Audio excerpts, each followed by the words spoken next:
Assalamualaikum warahmatullahi wabarakatuh. Bersama saya Mustafa Kamal Ali di channel YouTube SD Muhati, media pembelajaran SD Muhati. Oke, teman-teman semua, bagaimana kabarnya? Sehat selalu ya. Nah, di pertemuan kali ini kita akan membahas materi kelas 6 ya. Tapi sebelumnya, mari kita awali dengan berdoa terlebih dahulu. Bismillahirrahmanirrahim. Raditu billahi robba wa bil islami dina wa bi Muhammadin nabiyya wa rasulah. Rabbi zidni ilma warzuqni fahma. Amin. Oke, teman-teman, di sini kita akan membahas materi tema 4, subtema 3, pembelajaran keempat. Di pembelajaran keempat ini kita akan belajar tentang materi yang pertama, mengidentifikasi kalimat efektif dari teks eksplanasi, dan yang kedua, cinta tanah air. Langsung saja kita akan membahas materi pertama, mengidentifikasi kalimat efektif dari teks eksplanasi ya. Oke. Nah, teman-teman tentu masih ingat tentang teks eksplanasi ya. Oke, mari kita ingat kembali.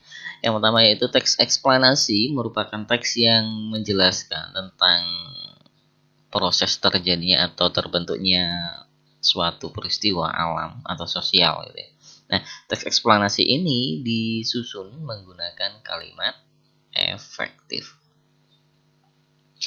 Nah, teman-teman di sini, sedangkan kalimat efektif merupakan kalimat yang sesuai dengan kaidah bahasa yang baik ya, atau ejaan atau maupun tanda bacanya sehingga mudah dipahami pembaca.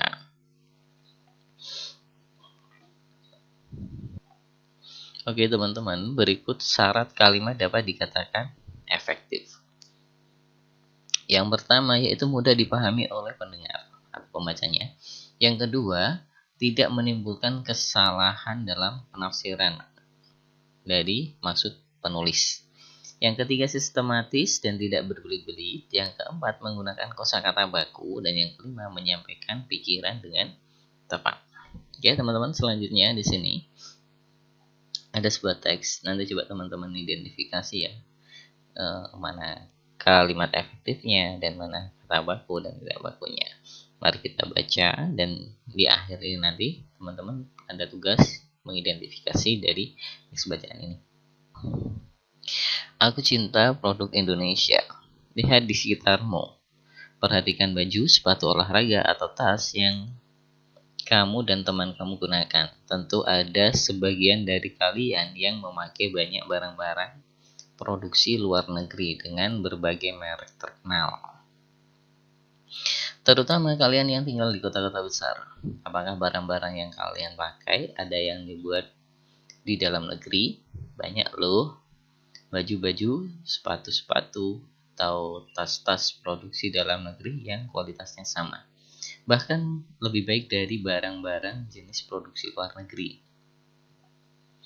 Globalisasi membawa kemudahan dalam pertukaran produk.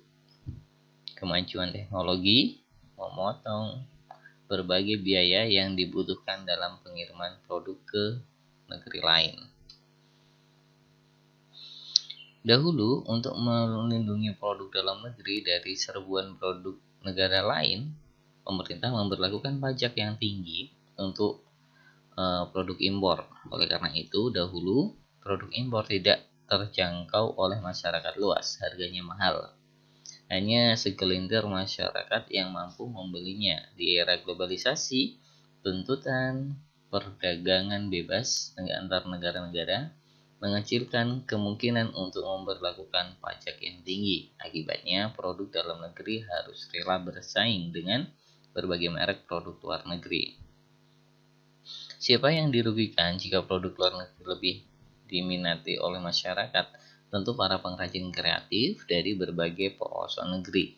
Teman, kerabat, saudara, atau mungkin orang tua kita sendiri dapat menjadi pengrajin yang merugi. Siapa yang dapat memelihara kelangsungan produksi dalam negeri? Tentu hanya kita, anak-anak negeri gitu ya.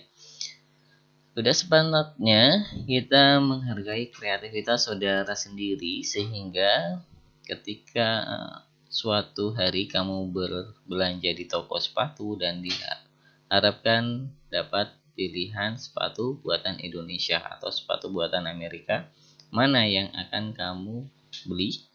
Hanya anak Indonesia yang cinta produk Indonesia yang akan memilih sepatu produksi dari dalam negeri. Nah, berdasarkan teks tadi, identifikasi kosakata baku dan tidak baku ya. Nah, kemudian kalian tulis dalam bentuk tabel berikut ini di buku kalian. Selanjutnya, kalian juga identifikasi kalimat efektif dan tidak efektif, lalu tulis dalam bentuk tabel.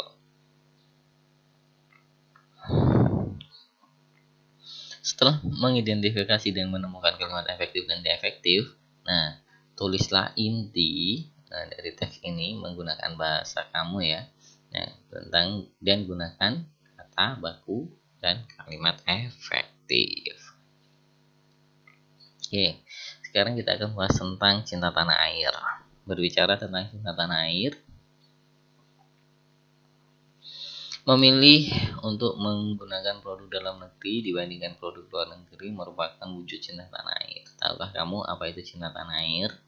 Cinta tanah air adalah perasaan mencintai tanah airnya sebagai tanah kelahirannya. Jika produk dalam negeri digunakan oleh seluruh masyarakat Indonesia, maka produksi dalam negeri akan meningkat. Selain itu, perekonomian bangsa juga akan ikut meningkat. Jika perekonomian meningkat, pembangunan nasional akan berjalan lancar. Sebagai warga negara, kita wajib mencintai tanah air. Berikut contoh sikap cinta tanah air ya sebagai siswa. Yang pertama, melestarikan budaya dan seni negara sendiri. Yang kedua, mengikuti upacara bendera dengan hikmat. Yang ketiga, memilih menggunakan produk-produk dalam negeri. Dan yang keempat, belajar dengan rajin dan tekun. Oke teman-teman, tugas untuk kalian tuliskan tindakan cinta tanah air yang sudah kamu lakukan. Oke, terima kasih sudah menyimak. Apabila ada beberapa hal yang kurang pas atau belum dipahami, nanti akan kita bahas ulang ya. Oke, tetap semangat belajar. Assalamualaikum warahmatullahi wabarakatuh.